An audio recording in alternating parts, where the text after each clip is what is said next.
Ya, selamat malam, siang, pagi, sore. Assalamualaikum warahmatullahi wabarakatuh. Saya Cair Langga Muhammad dengan NIM 211021097.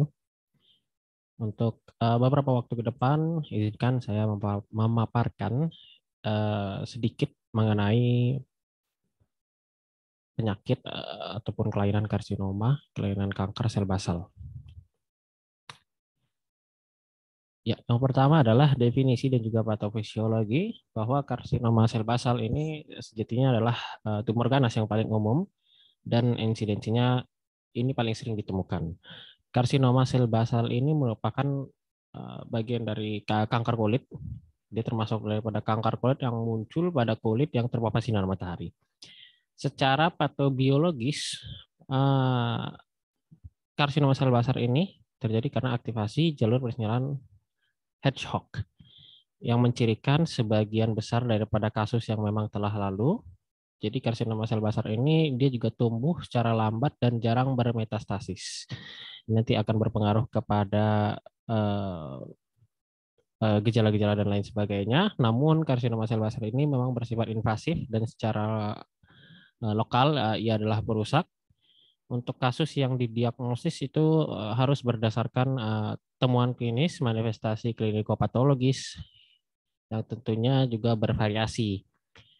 Jadi oleh karena itu biopsi kulit itu menjadi hal yang penting sebagai konfirmasi diagnosis untuk mengevaluasi risiko daripada kekambuhan karsinoma sel basal.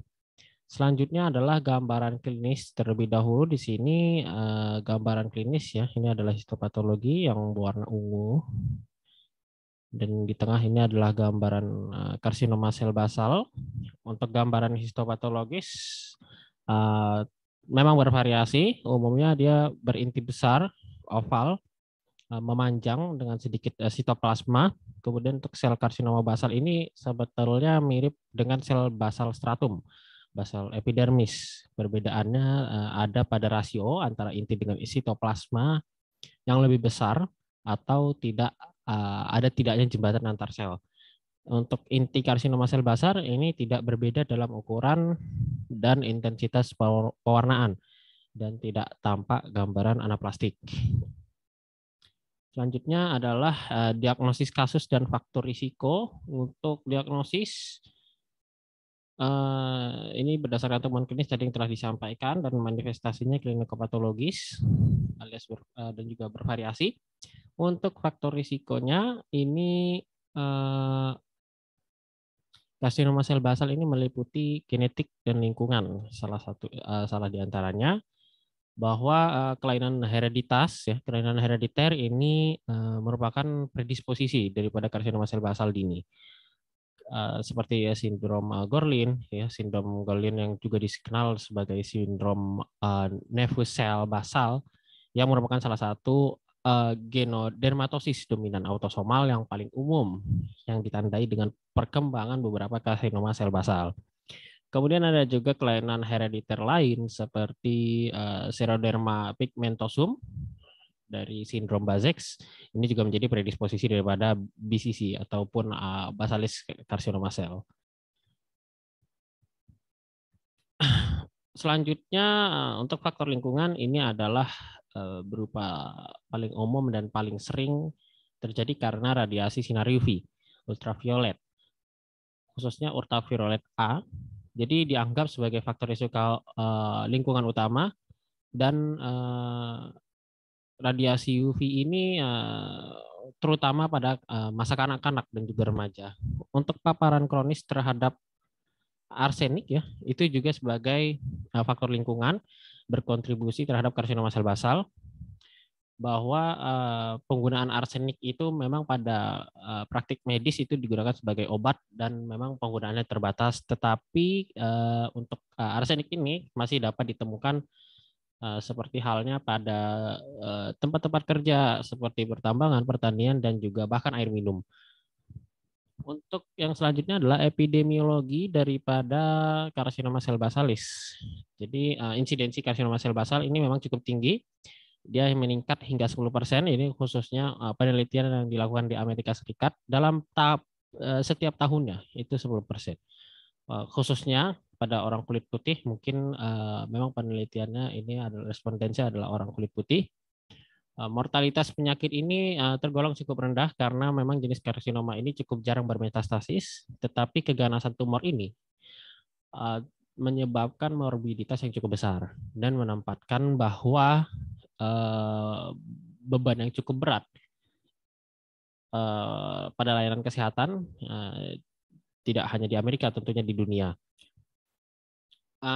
Khusus di Amerika, memang kejadian karsinoma sel basal ini ya, mencapai bahkan hingga 4,3 juta kasus dan meningkat 2%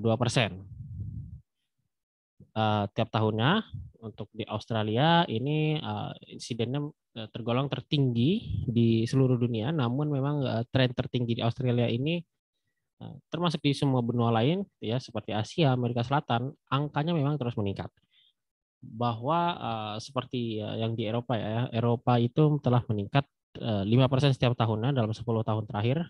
Ya, ini tentu berdasarkan penelitian dan seperti yang tadi Amerika Serikat itu meningkat sebanyak 2% setiap tahunnya. Kemudian adalah tata laksana, tentunya dilakukan tata laksana berupa pengobatan, pembedahan dan juga edukasi kepada pasien. Untuk pengobatan, khususnya pengobatan lesi primer, memang tujuan awalnya adalah menyelesaikan pengangkatan tumor, baik dengan eksisi bedah konvensional, bedah mikografik atau bedah MOS, cryosurgery, elektrodesikasi, ya, kuretase, aplikasi imukumod atau fluororakil terapi fotodinamik atau terapi radiasi. Ini merupakan tata laksana ataupun bagaimana pengobatan pada karsinoma sel basal dilakukan, penyembuhan tentunya. Ada juga berdasarkan pedoman Eropa terbaru, itu perawatan destruktif obat ya, berarti obat itu dilakukan topikal dan juga lokal. Disediakan itu hanya untuk risiko rendah atau karsinoma sel basal yang superficial. Selain itu dilakukan pembedahan ini seperti yang telah tadi disebutkan, eksisi bedah konvensional dan bedah lainnya. Ini dilakukan tentu sebagai pilihan dari pasien ya, terhadap kasusnya, apakah pasien ini bersedia atau tidak, dan tingkat keganasan ataupun berbahaya daripada karsinoma sel basalis ini sendiri. Ya, untuk contohnya adalah bedah MOS ya, bedah MOHS atau MOS itu atau disebut juga teknik kontrol margin itu memang berisiko tinggi, terutama di area anatomi tinggi, tetapi tingkat kesembuhannya juga pun tinggi. Namun memang pembedahan ini tidak selalu tersedia ya pada tempat-tempat rumah sakit, tetapi itu juga karena memang kecanggihan laboratorium histopatologinya itu dibutuhkan cukup lengkap. Kemudian ada juga dalam pembedahan itu local advanced BCC. Jadi itu adalah istilah yang dikeluarkan pada tahun 2015 yang mengacu kepada skenario klinis kompleks bahwa tumor yang tidak dilaporkan ataupun tidak diobati ya, ataupun bahkan yang mengalami kegagalan daripada kerusakan jaringan yang luas.